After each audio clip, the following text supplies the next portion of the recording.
Alrighty. The Hangouts Live Lady Ada. What is this? Hey everybody, and welcome to another show and tell. We got this wonderful Google Hangout going on where everybody shows up and shows off their projects, whether it be crafts, hacking, making their workspace, some cool retro technology, something that plays Zork. I mean, whatever. Anything is totally cool by us, pretty much. If it's interesting, it's interesting to you. It's probably interesting to us. If it's interesting to me, I think it's fine. No, if it's interesting to them, it's probably interesting to us. Oh, right. If it's interesting, if you think it's cool, I think it's cool. Yeah. It's like we're cool people. The next show, if it's interesting to you, it's probably interesting to everyone else. Okay, sorry. It's Ask an Engineer. You're the engineer. Okay. That's the name of the show. I didn't really think it through. You came up with it. Okay, so we're gonna start with Tony, and Noah and Pedro, and then everyone else just mute your mics, and then unmute it when we call on you and show off your project. Usually more people show up, so take 3 minutes ish because we can always do extended version if we can always come back to you. All right, Tony from Adafruit Northwest, unmute your mic and show us your project. Hey, yeah. So I've got just a quick little thing this week to show how to play video with a Raspberry Pi and how to loop through videos. So it's a real common thing if you're doing like an art installation, or maybe you just want something in the background, or in my case I'll show you I've got some cat videos to watch. So let me switch my camera. There we go. So I've just got a monitor here, and it's hooked up to a Raspberry Pi over here, and it's outputting video through the HDMI port.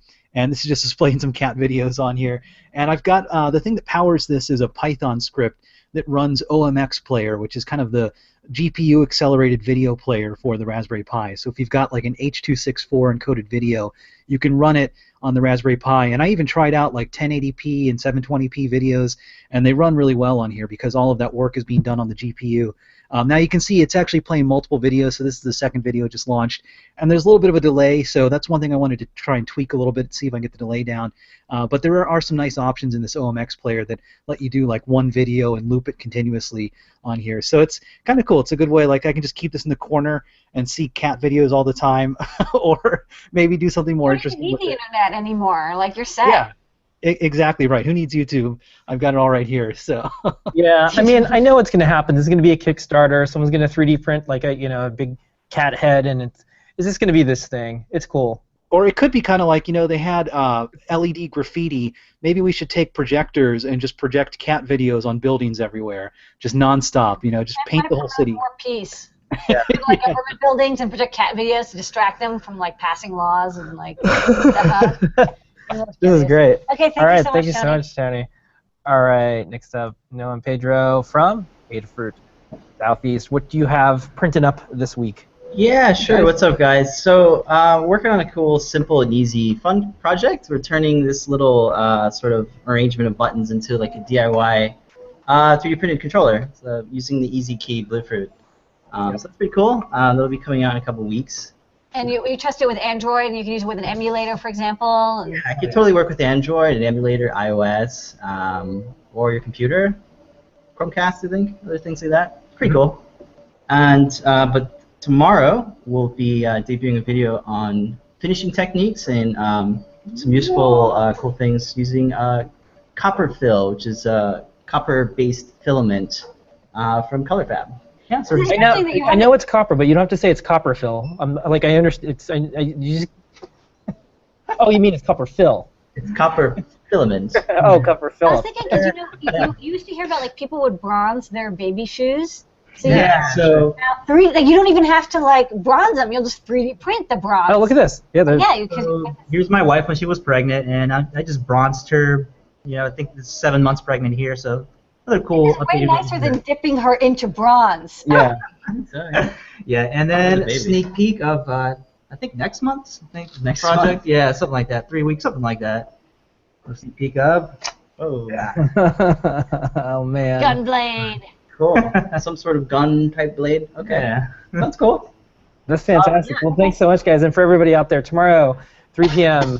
3D Hangouts is our weekly show, and it is a amazing half an hour of 3D printing and more industry news, techniques, you name it. I actually watched the layer by layer that you guys posted, and it's amazing. Like, it's so cool because, like, I see a lot of videos that they show techniques, but I don't want to say the person doesn't know what they're doing, but, like, it's kind of, like, painful to watch a little bit because you're like, no, click on the other thing. Right.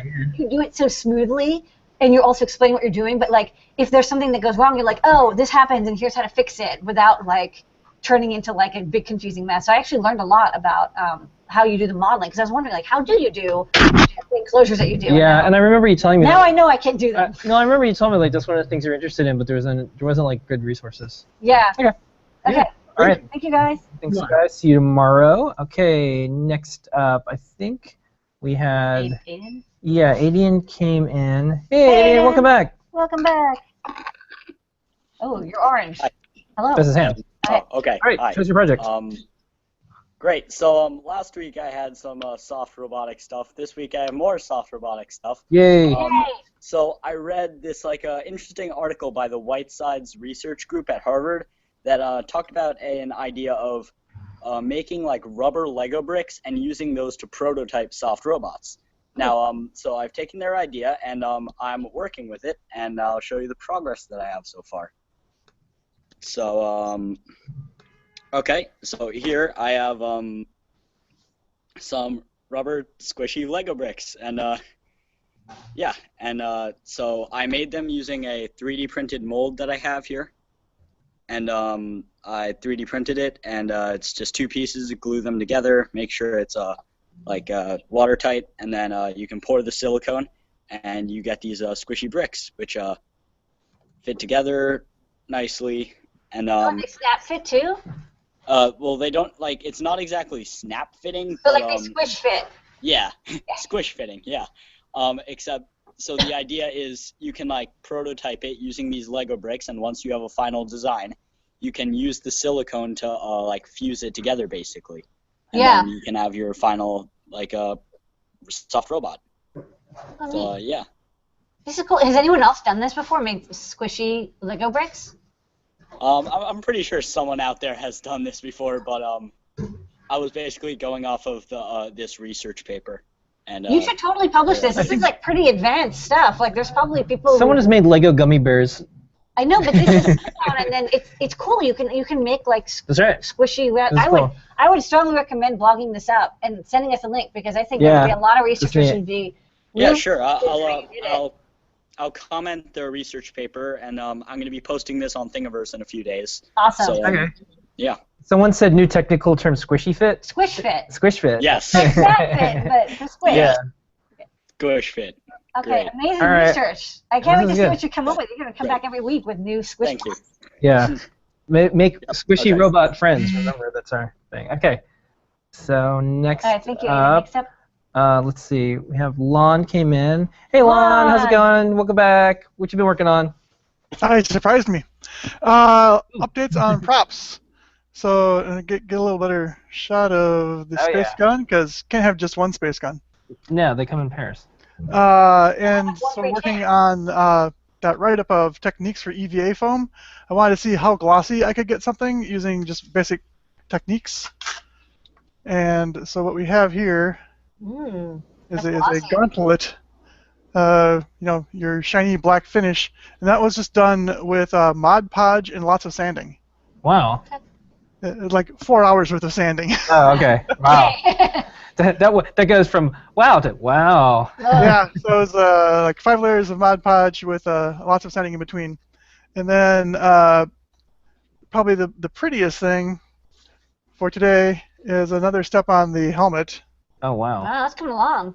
So, not going to fit over the headphones. I had to find that part. Yeah, just EVA foam floor mats. The big part was templating everything. This ring back here is where that infinity mirror thing I built will be sitting as the jack in the back. I'm probably not. This is made out of a plastic rice bowl and soda can bottom. I'm probably not going to use those in the final materials. I'll probably do a cast of those and make them out of resin. And this is a cheap helmet visor that's mounted upside down as the main bubble. Oh, that's smart. That looks nice. Yeah, because those could be expensive. Those the clear. Like making a clear thing is hard, but if you can use something off the shelf, then that's. Yeah, I mean, and I don't have a vacuum former right now, so that would be obviously to sculpt the whole thing and then vacuum form it. But yeah, it was like I think an $18 visor. That's cool. So you use that technique, the finishing technique, to make it super shiny when it's done, or is that like? This one's going to be more flat metal.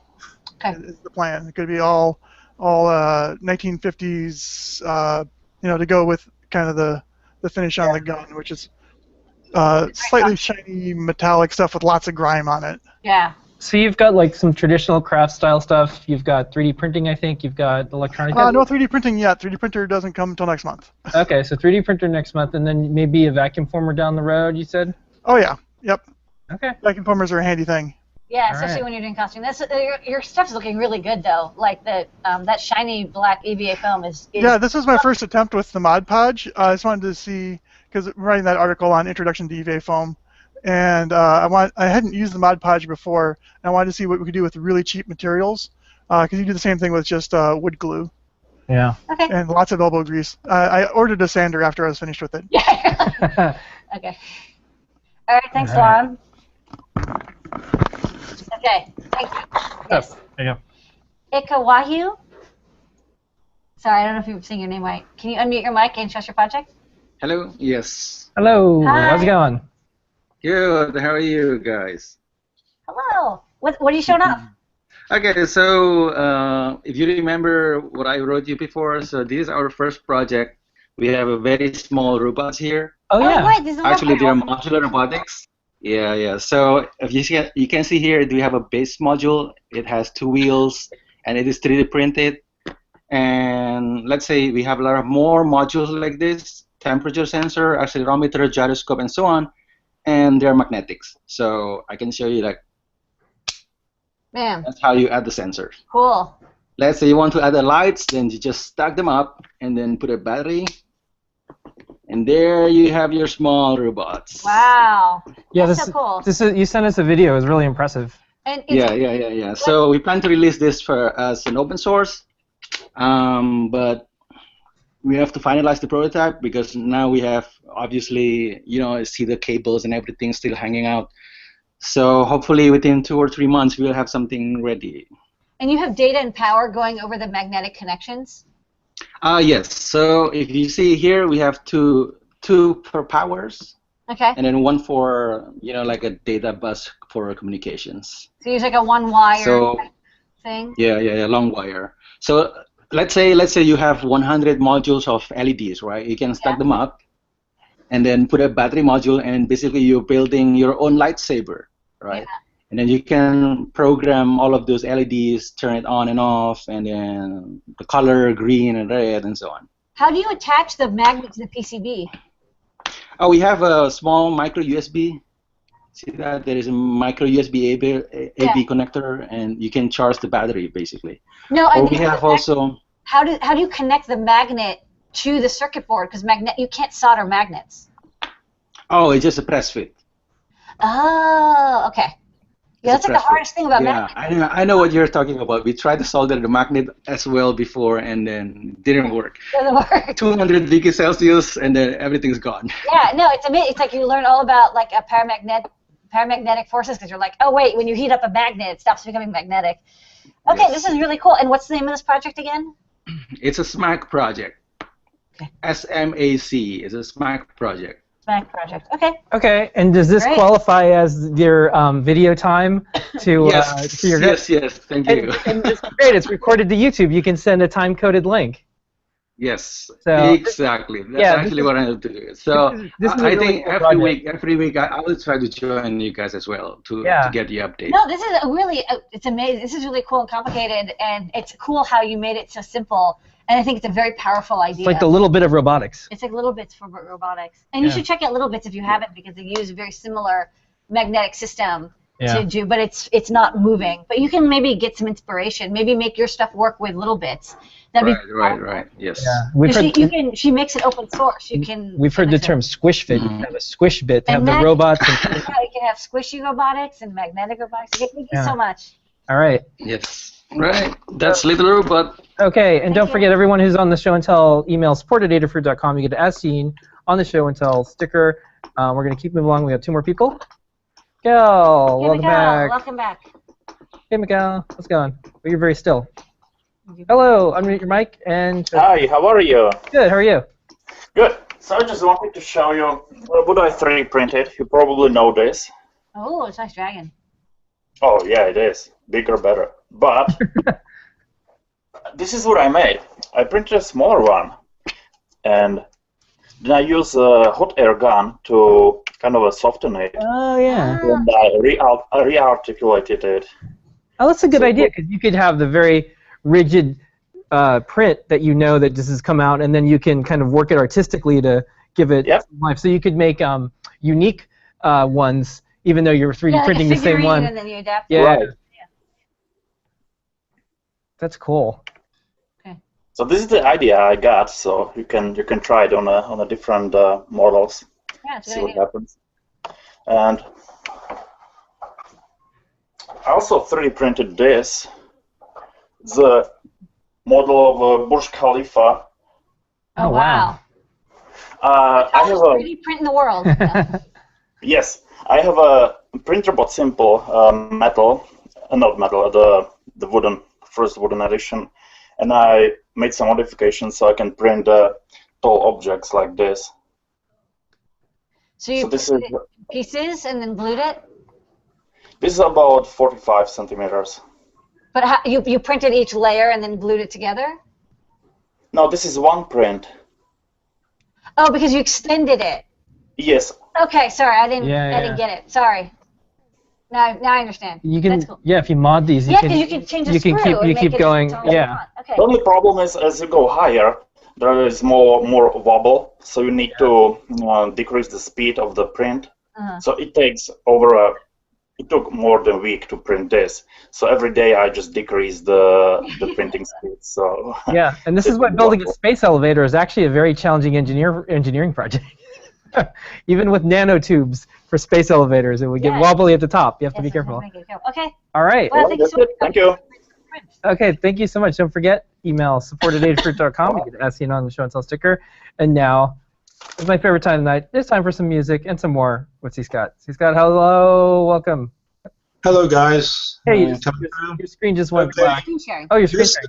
All right, here we are. This is the 8-channel MIDI to CV and gate unit. I built this mainly to test the upcoming 8-voice CroBX, but I got it working to show you how I can operate more than one device at a time. I've set it right now for 5 voices. I'm going to switch back to me here. And hopefully you see me. Hello. I have to adjust the camera because the setup, the cables is so darn heavy, I have to rest it on like top of my oscilloscope. But you should be able to see. I'm going to keep the camera from falling off. Here's the 8-voice device.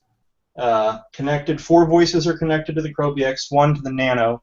The Nano is going to be our lead synthesizer, and I'll play a 4-note chord pad here on the back of my face. And you can get an idea of how it works, because the main thing to note is CroBX is a volts per octave response on linear control voltage. The Nano is an exponential control voltage, what we call voltage per decade or voltage per hertz. So anyway, it's sort of like this.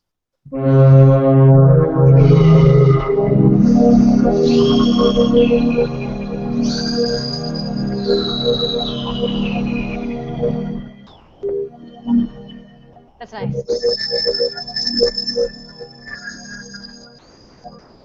So the really high-pitched drilling is the Nano, and of course I had that chord playing on the CroBX. But I haven't quite got the LCD UI figured out yet, because I want to be able to set the number of active channels, which channels have which DAC mode, and there's other niceties that you would want in a MIDI CV unit. But they'll get there. They'll get there. That's what I've been doing. All right. So would you mind playing some tunes while we go over to Tony's cat video player? Yeah, we'll see what happens.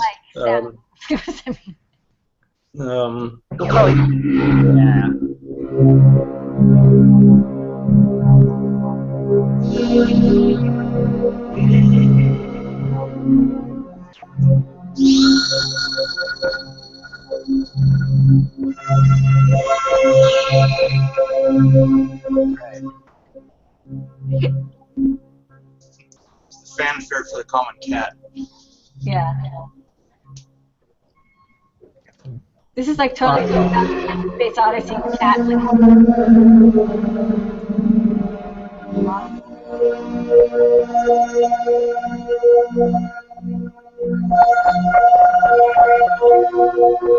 Maybe just squishing them. Squishing it. Yeah.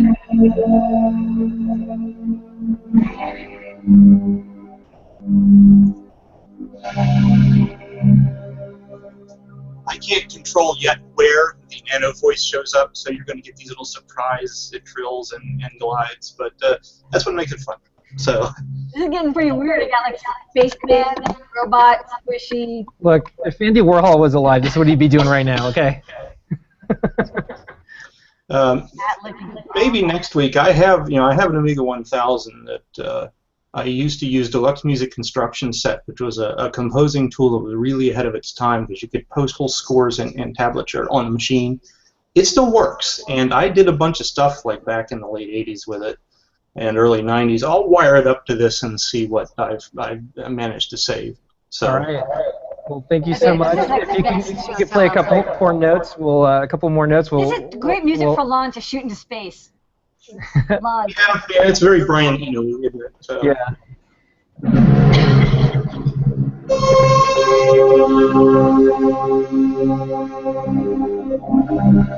In the world.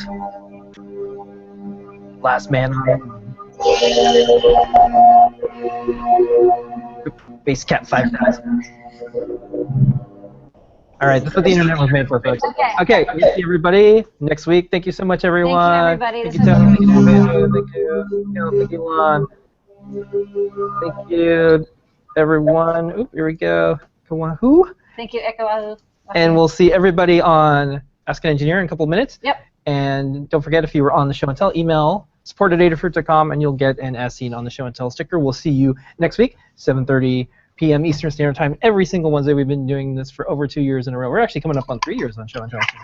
Only gets better and better every week. Woo. I was actually on one you had in November of 2011, so. I'm getting older than I think I am.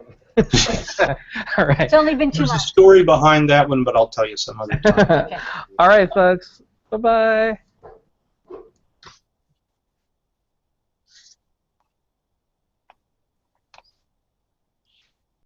Where's the clicky switch?